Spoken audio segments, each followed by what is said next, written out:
What's going on, guys? Bombstick here back with another tech video, and today we're going to be reviewing and taking a look at iOS 14 and what we've gotten today so far and what we're hopefully about to see tomorrow, all in today's video of what is new on iOS 14.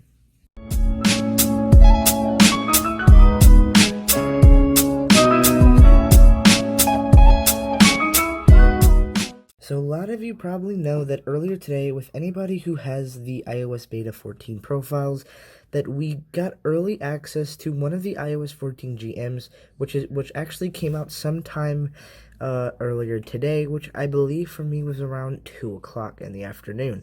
Basically, if you have the iOS Beta profile, or if you have a developer Apple account, you would be receiving the brand new update that we all received, with software update that would allow you to update to iOS 14. And it wasn't a beta, and it was actually the full release. Now, tomorrow, the full release actually releases publicly. I don't know what time exactly. All I know is that it releases tomorrow. And what you can expect to see is what we've already seen in beta versions and what we've seen today in the official release. So, let's take a look at what we have so far and what we've already had in past betas. For example, we still have the same icon widgets that we've had since the very first beta, and actually I think these icons or these widgets were introduced in beta 2. We still have the same iris Siri that we've gotten before in the past, I believe in the very first beta of iOS 14. We still have the Apple Wall, which is actually very helpful, and I tend to use this a lot more than I thought I would, and it's very, very, very helpful, and it does look pretty nice. On iOS 14, we also have a feature called Picture-in-Picture, where if you open apps like Disney Plus, I believe Netflix even, or Apple TV, if you start a movie that you are watching, all you have to do is just press the home button, and a mini TV will pop up in one of the corners, and you can move this TV around, as well as still swipe through the home screen, or even open up apps such as Instagram or YouTube and just run these things.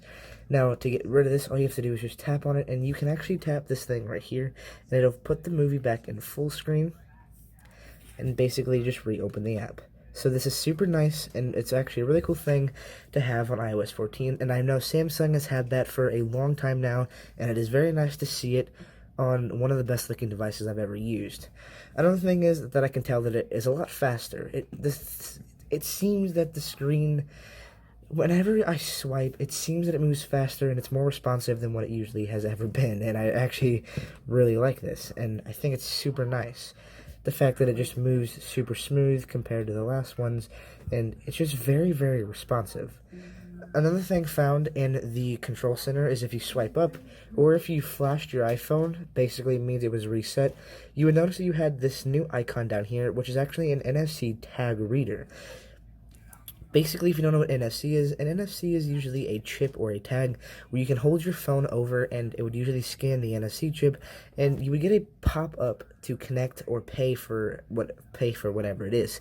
For example, if you were to use the electric scooters in some countries, I know they use them in some states, all you'd have to do is just walk up to it and hold your phone over it, and it would scan the NFC chip, and it would pay, and it would get a pop-up for the pay. Another thing is, I don't know how to show you this, but we have these things called app tags. I'm not too sure. Basically what it is, and I'll have a video pulled up or a picture, is it's pop-up on while your phone is locked. If you were to go to read one of those NFC chips to like pay for like a scooter or something, we would have that little pop-up on the lock screen, and you could just click pay. So if you had Apple Pay or whatever you have as your billing info, that would be what it paid for. We saw this in the very first beta of iOS, the brand new music icon. It looks super duper nice, and it is definitely a new change that we have been needing for a long time now. We've also seen new versions of Apple WatchOS that we'll get into in just a couple of seconds, but I really want to get into how well they did these widgets. It's literally just as simple as holding down on the home screen and clicking the plus icon in the top right corner and scrolling through a bunch of widgets we can go through. And it is very, very nice. And they even have this thing called Smart Stack where you can just add these, and we'll add a little one. You can add them and you can just swipe through them to change the thing: photos, maps, clock, TV, answer suggestions, and a bunch more. And they're super duper nice. And to get ready, you just hold and just click on remove stack or remove widget, and everything goes back to normal. And it is super duper nice. And another thing with the iOS 14 is we have the ability to hide pages. If you hold down on the home screen and tap the hold down on the home screen and you tap the page dots. Okay, tap the page dots. You can see all of your screens, and all you have to do is just tap the check mark on them and tap back. And as you can see, that our home screens or our pages were hidden, and we're no longer able to slide to them. And so to get those back, you just hold the screen, tap the page dots again, and then just recheck those little pages. It is very hard to tap these. As you can see, I'm having a very difficult time trying to get these working again, and as you can see, we now have all of our pages back, so that is super duper nice. Now on to the WatchOS. If you did update to iOS 14 betas, you would know that you were able to update to WatchOS 7 beta. And at the moment, because of what they did with iOS 14, if you have the WatchOS 7 profile, you can actually install WatchOS 7. This is the official release for anybody who has a developer or a profile account, and all we have to do is just tap download and install and put in our passcode, and you can see that our Apple Watch is now going to begin to install WatchOS 7. All you have to do is click agree, and it'll begin the install. And make sure your Apple Watch is on its charger and connected to Wi-Fi. Sometimes it doesn't have to be, but I'm going to connect it to Wi-Fi just in case. Since we're on the verge of, or since we're talking about iOS 7, or WatchOS 7, you can see that in the beta profiles, we also have the new music icon put in with the Apple Watch as well as what looks to be a podcast change. The podcast app also seems to be the same color as the music app. So basically, there's nothing different besides a new music icon like we had with iOS 14 betas before. I just want to apologize in advance for the lighting and for maybe some lack of information, because I'm very new to some of these videos. Anyway, for those of you who have watched for those of you who watched the Apple event, if it was on Apple TV, if it was on YouTube, they were live earlier today talking about the brand new releases of iOS devices, and even the further release even the new release of the Apple Watch Series 6, and that looked insane. The Apple Watch Series 6 brings a new feature called, I believe it was blood oxygen or something.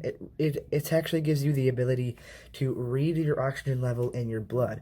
It's super cool. It basically uses red UV lights, and it reads the reflection from the red lights off your blood or off your skin, and it determines how much oxygen is in your blood, and it is super sick. I tell you, I rewatched the entire event so far, and I was really satisfied with what's coming up. They also give us like these new watch bands. They call them single loops, where they just easily slide onto your wrist without any trouble. And they come in different sizes, and it's super duper cool. And I honestly can't wait until they release the Apple Watch Series 6, because it blew my mind, and I really want one. The Apple Watch Series 6 also comes with like a bunch of cool things. For example, if you're a hiker, it literally counts how many feet you've gone up from bottom to top. If you're a hiker, this is going to be super helpful.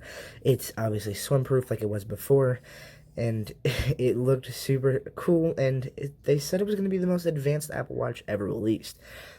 And in the Apple Watch event, or in the Apple event video, they talked about new watch faces, for the Memojis being one of the new watch faces available to the Apple Watch, where the Memoji would actually react to every tap you touched on your screen. That was pretty cool. Another feature is the ability to have family sharing option turned on. Basically, this means that if your children have an Apple Watch, or if like your grandpa or your mom or dad has an Apple Watch and they don't have an iPhone, then that isn't a problem. They basically explained that family sharing would allow you to enable the ability to connect multiple different items to one iPhone and let them be used as one. And it looks super sick. This would give people the opportunity to buy their children an Apple Watch and give it to them if they have an Android, but if the parent has an iPhone, they can hook it up with theirs. It all made sense when I was watching the video, but it doesn't make sense now that I'm repeating it back to you because I don't know much about it. I didn't see anything about AirPods or even a new iPhone, if that. I don't think I watched the whole thing, but I watched enough of it to know that there's going to be a new iPad Air releasing this year. With the iPad Air saying this is going to be the most advanced one and like 10 times better than the iPad Pro. It's going to have an A14 Bionic chip, and it's actually going to be the first device with an A14 Bionic chip. And when I say first device, this means that the iPhone 12 isn't going to be the first device with an A14 Bionic chip. The iPad Air is going to come in multiple different colors, such as blue, green, purple, pink, white. It is going to look absolutely amazing. I loved the small, compact design. It's going to be compatible with the Apple Pencil, and it just looks super duper cool. If you haven't watched the event, I recommend you go watch it because you can find a lot more info through them than through me. But it's absolutely amazing, and I cannot wait until some of these products release. This has been Bombs Tech. This is my official view and talk about for iOS 14. And I'll talk to you guys tomorrow when iOS 14 publicly releases without developer account and without a profile account.